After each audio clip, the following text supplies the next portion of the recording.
Saudara sekalian, apa nih persyaratannya untuk bisa jadi wanita yang solehah, wanita yang baik, bahkan di zaman ketika sudah akhir seperti ini? Yang pertama, ilmu. Kita nggak bisa ngerti caranya kalau nggak tahu ilmunya, betul nggak? Mesti banget tuh belajar.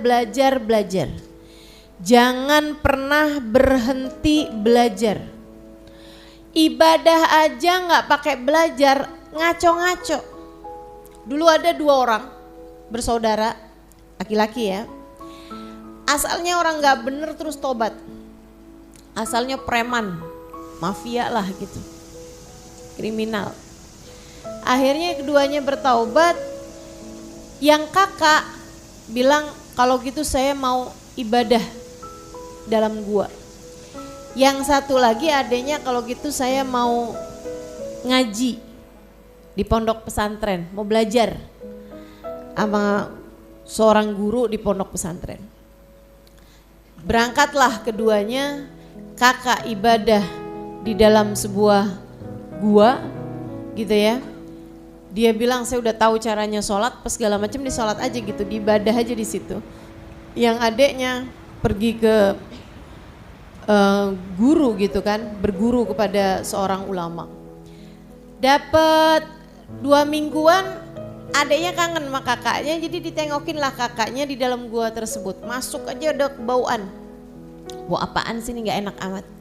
Dilihatin kakaknya lagi sholat sambil ngalungin bangkainya tikus. Tikus kecil. Apa tuh namanya tikus kecil? Cecurut. Nying-nying. Gak ada yang enak lah pokoknya bahasanya ya. Jadi dia heran, dia bilang ya ampun nih kakak nih sholat gak sah. Sholat sambil bawa najis, kan gak sah. Habis selesai sholat tanyain, gimana kabar kamu kak? Baik, alhamdulillah. Itu apaan kak digantungin? Dia bilang iya saya kemarin lagi sholat terganggu gara-gara tikus ini melintas-lintas. Akhirnya saya kesel sama tikus ini, saya bunuh. Habis saya bunuh, saya nyesel. Makhluknya Allah saya sakiti. Jadi buat ngingetin saya biar gak bikin salah lagi, biar gak bunuh makhluknya Allah lagi, saya ikat. Setiap kali saya sholat saya gantungin. Sejak kapan kakak ngerjain itu? Sejak 3 hari yang lalu. Kak 3 hari, dari sejak 3 hari sholat kakak harus dikodok semuanya. Karena sholatnya gak sah, sholat sambil bawa najis. Ibadah tuh mesti ada ilmunya dek. Ibadah itu mesti ada ilmunya bu. Kita mesti ngerti yang kita kerjain tuh apakah sudah sesuai dengan apa yang Allah Subhanahu wa taala inginkan. Karenanya jangan berhenti belajar. Utlubul ilma minal mahdi ilal lahdi. Dalam pepatah Arab disampaikan, carilah ilmu dari sejak kamu berada dalam buayan sampai kamu masuk ke dalam liang kuburan. Utlubul ilma walau bisin. Ada ungkapan juga menyampaikan, tuntutlah ilmu walaupun sampai ke negeri Cina. Teman-teman sekalian saya muliakan, perumpamaannya sampai ke Cina loh. Padahal zaman itu tuh Cina masih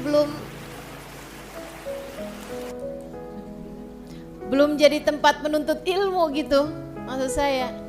Nah itu segitunya diperumpamakannya itu adalah dengan negeri Cina gitu. Artinya bahwa kita itu harus tuntut ilmu sampai kemanapun juga, belajar.